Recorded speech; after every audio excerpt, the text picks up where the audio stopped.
સવાર પડી, ભગવાને બાંસુરી બંધ કરી, ગોપીઓને ખબર પડી, ઓહો કૃષ્ણ તો ત્યાં હતા ને અમે અહીંયા હતા, પણ હવે આ કૃષ્ણને પામવું છે. ગુરુજીને જઈને વાત કરી.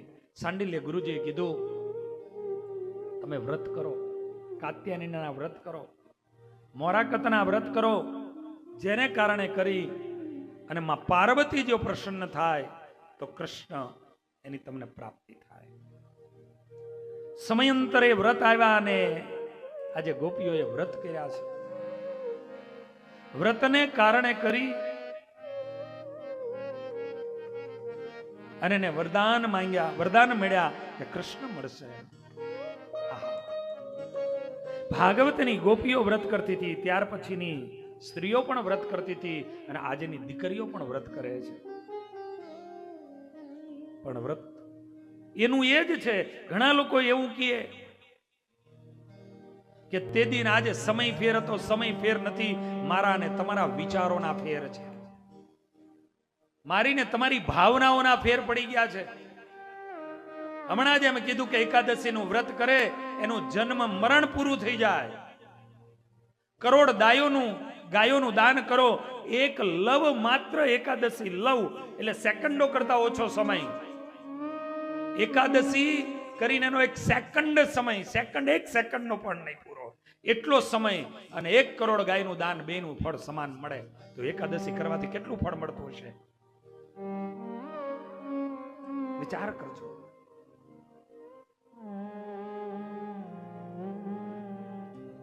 એમ આજે એ દીકરીઓ પણ, એ ગોપીઓ પણ વ્રત કરતી હતી ને એને કૃષ્ણ મળે. રુક્ષ્મણીજી વ્રત કરે ને એને દ્વારિકાધીશ મળે. સીતાજી વ્રત કરે ને ભગવાન રામચંદ્ર પ્રભુ મળે. અને આજની દીકરીઓ પણ એ વ્રત કરે અને છતાં એને સારો પતિ ન મળે. કારણ શું? સમય નથી બદલાણો, આપણી ભાવનાઓ બદલાણી છે. તમે જે કંઈ કરો શાસ્ત્રમાં બતાયા પ્રમાણે કરો અને પરિપૂર્ણ તમને ફળ મળશે. એ વ્રત ગોપીઓ જેદી કરતી હતી, કે પહેલાના સમયની બહેનો વ્રત કરતી હતી અને વ્રતને અંતે જાગરણો કરતી હતી, ત્યારે જાગરણમાં એના કર્મો જે કાંઈ હતા એ બરી જતા હતા. અને આજે પણ વ્રત કરે અને જાગરણ કરે ને ત્યારે કર્મ બરતા નથી, વધે. એ જેદી જાગરણો કરતી તેથી હરિના નામનું કીર્તન કરતી કરતી એ ગામની ભાગોળમાં, ગામના ચોકમાં, મોહલ્લાના ચોકમાં બેનો જેદી જાગરણ હોય તેથી ભેગી થઈ હોય. એક બેન ઢોલ વગાડતી હોય, બીજી બેનો ગાતી હોય, પણ એ પ્રભુના ગીતો ગાતી હોય,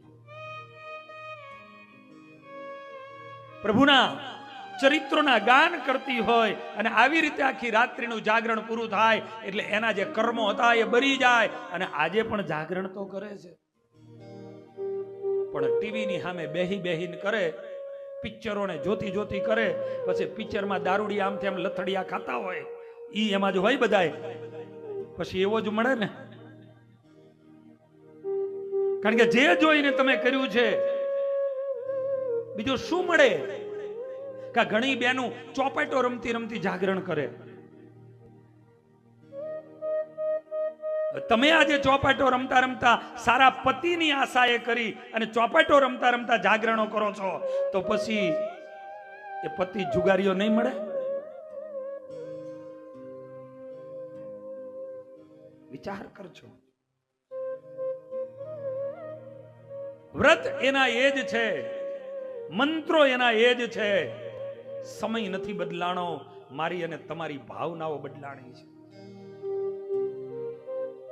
આપણે જે વ્રત કરવાના, જપ કરવાના, પૂજા પાઠ કરવાના, શિવલાલ શેઠ પૂજા કરવા બેસે, સ્વયં એની પૂજામાં ભગવાન સ્વામિનારાયણ આવે.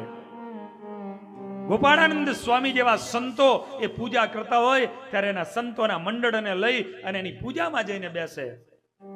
પૂજા તો શિવલાલ શેઠ પણ કરતા હતા અને પૂજા તો આજ આપણે પણ કરીએ છીએ. એની એ જ પૂજા છે, એની એ જ પદ્ધતિ છે. પણ શિવલાલ શેઠ જ્યારે પૂજા કરતા હતા ને, ત્યારે આ દેહ ભાન ભૂલી જતા હતા. હું મારો ઠાકોરજી સિવાય આ દુનિયામાં કાંઈ નથી, કોઈ નથી. બાકી આપણે તો બાથરૂમમાં નાવા જઈએ ત્યારે એકાદ કલાક કાઢી નાખીએ, પોણો કલાક કાઢી નાખીએ, ખબર ન પડે, અને પૂજામાં બેહીએ ત્યારે ઘડિયાળ સામું જોઈએ.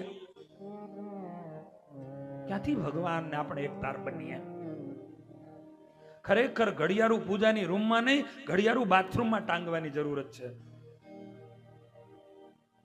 પોણો કલાક સુધી વિચારજો.